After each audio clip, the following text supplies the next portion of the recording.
Welcome to the Falcon 9 assembly guide. Whether you 3D printed all these pieces yourself or you ordered the kit with the 3D printed parts, you should now have everything ready to go and assemble, including all the little hardware that came with your kit. Okay, we're going to start with the 3D printed base, the micro USB splitter, and the LED strip. First, plug the shorter end of the micro USB splitter into the LED strip. Then, insert the female end of the splitter into its slot in the base with the shorter wire on the bottom. Push it all the way down.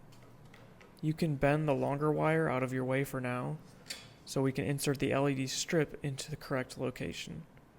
For that, you'll want to angle the LED strip down so you can slide the end of it into a small slot behind all these little arches. The LEDs will be facing directly up. Then you can push the other end of the LED strip all the way down, making sure the wire stays tucked in the base. Next, we'll need the small clear 3D printed button. We'll put this into its slot next to the LED strip, but make sure you face it the correct way. The top of the button has a small ridge you can feel, and that's the side that faces up. And of course, the protruding button faces towards the front. So we can put that in this slot here, and then push it all the way back for now. Then we'll need the LC-39A letters and the front panel. The letters can be inserted into the panel so they stick out the front a little bit. Then the panel will slide down into the two grooves on the very front of the base. The next thing we'll do is put the reservoir in the base. Be sure the rectangular opening in the reservoir is on the left, like this. Now we're going to install the humidifier disc into the platform piece, which is the larger of these dark gray parts. Always be gentle with the humidifier disc. The wire connections can be pretty fragile, so never pull on the wires. If you break yours, or if they happen to break during shipping, use the form on our website to reach out to me, and I'll send you a replacement. Okay, so we'll take our disc and make sure we have it facing the right way. The soldered wire connections are visible on the top of the disc. There's a little gap in the clear rubber gasket for the wires. The bottom of the humidifier disc has no gap in the gasket, and it's flat all the way around. So with the bottom of the gasket facing down, we're going to push the disc into the platform. It's easier to first insert the end of the wires through this gap on the front of the piece, and then before you start pushing it in, make sure the wires are lined up with this slot here. That's where the wires need to end up.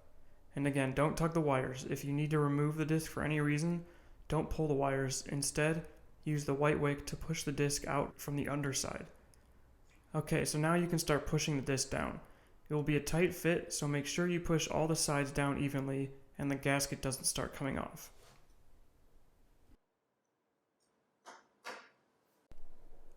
Next, you'll need one of your white wicks. You only need one. The other one is just a replacement if you eventually need one. Before you install this though, you'll need to go run it under a faucet to get it nice and soaked. It can actually take quite a while to draw water all the way up if you start with a dry wick, which will be annoying when we test everything here soon. Okay, so take your pre-soaked wick and slide it up into the part from underneath.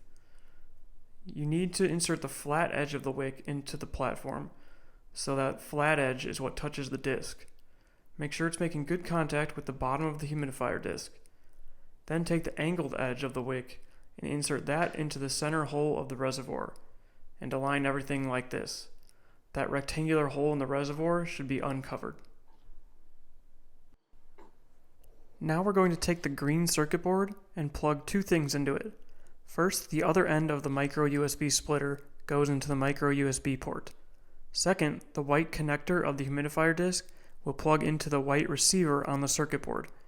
Make sure you orient it correctly. There's a slot that prevents it from plugging in backwards. Before we put the circuit board in the base, slide your clear button all the way towards the front as far as it will go. It should be sticking through the front panel. Now we can slide the circuit board into position.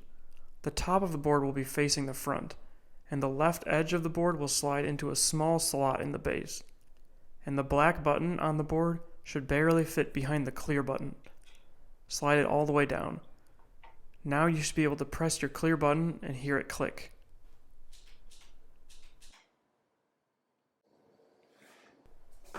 Alright, time to test everything. Find a power source and go ahead and plug your micro USB cable into the base. The LED strip should turn on right away, and watch out, it's pretty bright. Then go ahead and push the clear button.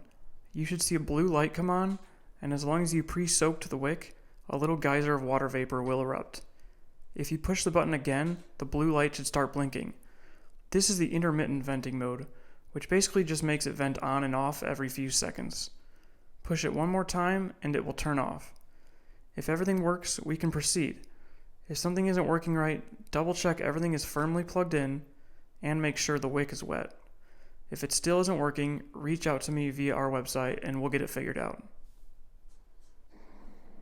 Go ahead and unplug the power cord and then grab the bottom tower section, which is the largest black piece. All we're going to do is place it on top of the reservoir next to the platform. The sides with the cladding, which is the material that provides covering for two sides of the tower, will face towards the front and towards the platform. We can now put the concrete pad piece on top of everything. And before we do that, I suggest placing your extra wick here inside the base so you don't lose it. Also, make sure your red and black cords are running through this gap in the platform, which will help keep them out of the way. Then, with everything lined up correctly, slide the concrete pad over everything with the clips facing down. Push the 4 clips into the base. This part can be removed if you need to access anything inside, but try to be gentle when removing it as to not break the clips. Okay, time to build the tower. First, we'll need the middle tower section, which is the largest of the remaining black pieces. Clip this piece onto the bottom tower section, again with the cladding facing towards the front and towards the platform. Next, we'll install the 8 white tower corners. When looking at these from the end, they kind of look like an arrowhead, with a larger flat edge on one side and a point on the other. That point is the corner of the tower, and the large flat edge will slide up against the tower. So with the point facing out, we'll slide this piece into the grooves in one of the corners of the tower, all the way down. Then we'll take another one and slide into the same groove, as far as it will go. There will be about a couple centimeters sticking out of the top. Do the same thing with all 4 corners.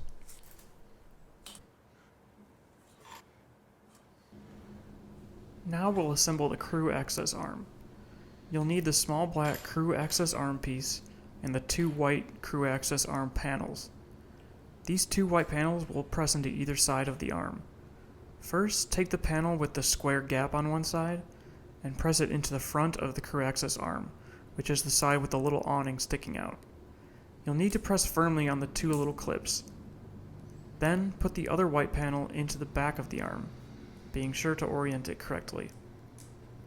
Now that it's assembled, we can slide it onto the back corner of the tower like this. Finally, we just need to add the top tower section and the lightning rod. Take the top tower section, align the cladding like before, and then carefully slide it over all 4 of those white corner pieces. Make sure they all end up inside the grooves in the top tower section. Then push it all the way down and clip it in place. Then clip the lightning rod onto the very top. The orientation doesn't matter. And with that, the tower is complete. Now onto the Falcon 9 rocket. The first pieces we will need are the booster, the 2 thin black raceways, and the landing legs. The 2 raceways will slide into the 2 grooves on the outside of the booster, just like the tower corner pieces. The large flat side will face towards the inside, and we'll just slide them in like this. Next, we'll install the landing legs on the bottom of the rocket. You'll notice 4 small indents on the side of the booster down here. The tops of the landing legs will very lightly clip into those indents. So just slide it on and it will loosely grip the booster. Next, we're going to install the booster into the gray launch mount piece. We're going to press the booster and landing legs in between these 4 clamps, but first make sure you orient it the correct way. One of the black raceways should be facing the side of the launch mount with these 2 chamfers. It doesn't matter which raceway it is. And then the other black raceway should be facing the side with these 2 holes here. Okay, now we can firmly grab the booster and landing legs and press it into the 4 clamps. It should take a little force, and it's okay if it wobbles a bit after it's in. The next piece we'll need is the strong back. Put it vertical like this, and then these clips right here will clip into the two holes in the launch mount. So just slide them together and firmly press the launch mount in. Make sure it's pressed in all the way. Okay, now we'll keep building the Falcon 9. You can grab the black inner stage and Dragon solar panel, the white upper stage, Dragon cargo trunk and Dragon capsule, and the small gray or silver Dragon bottom ring. First, we'll clip the inner stage onto the top of the booster. Be careful not to knock the grid fins during this, they can be a little fragile. In between the grid fins, you'll see a circle with two flat panels on either side. Those two flat panels need to be towards the front and back of the booster. And this isn't too big of a deal, but you'll notice on the top of the inner stage that one side has one little nub sticking out and one side has three. The side with three nubs should be facing toward the strong back. Okay, so now carefully clip that into the booster. After that, we'll grab the upper stage. This piece will simply insert into the inner stage, but again you'll notice those little nubs, this time towards the bottom. The side with three should line up with the same three on the inner stage. And the two holes near the top should be facing to the left and to the right.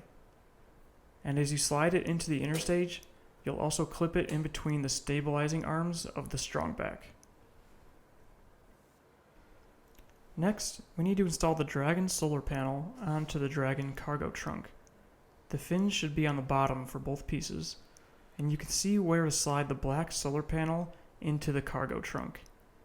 It might be a little tough to slide it in, but it should end up flush on top and bottom. And once those pieces are together, we can clip them on top of the upper stage, with the black solar panel facing towards the front. Now, grab the small gray or silver bottom ring, and you'll notice that one side is totally flat, and one side has a rounded edge and chamfered edges in the middle hole. That side should face down, and the totally flat side will face up. And we can slide that over the clip on the top of the Dragon cargo trunk. And then finally, take the little Dragon capsule and clip it on the very top. You'll notice two sets of indentations where the Super Draco thrusters are. Those pairs of thrusters should face to the left and right. And there you go, a mini Falcon 9 and Crew Dragon. Now we need to install this whole assembly on the platform using this hinge pin. Swing the crew access arm back out of the way, and then just line up the holes in the strong back here with the holes on the back of the platform. Then take the hinge pin and start sliding it in those holes from this side. It should be a tight fit and might take a little finessing, but it should go all the way in and sit flush with the side. Now your entire strong back and Falcon 9 can be tipped horizontal and raised vertical, just like the actual rocket. This also provides easy access to the top of the humidifier disc if you ever need to wipe it off. Now just one more thing, the miniature horizontal assembly facility. It was made to appear like it's off in the distance, which is why it's so small. The horizontal assembly facility is what you should use to refill your reservoir with water. If you flip it upside down and fill it all the way up with water, it will hold enough water to fill your reservoir out almost to the top. And you'll pour it into this hole right here. Then we place the building into its slot, covering all that up.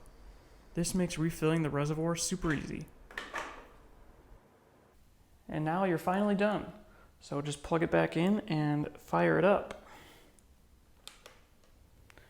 And one more quick note on this Falcon 9 model. This rocket is a lot thinner than my other venting models, which may lead to it the venting starting and stopping a little more often than the other ones. What happens is a lot of water can condense inside the thin rocket and drip onto the humidifier disc. But I did still design it to redirect water away and out back into the reservoir. But it can still get on the humidifier disc. It's not a problem at all. It just will have to eventually vaporize that water that's on the disc and it will restart itself. So you don't have to do anything if you don't want to. But if you wanted to, you could help it out just by tilting this back and then wiping off that humidifier disc.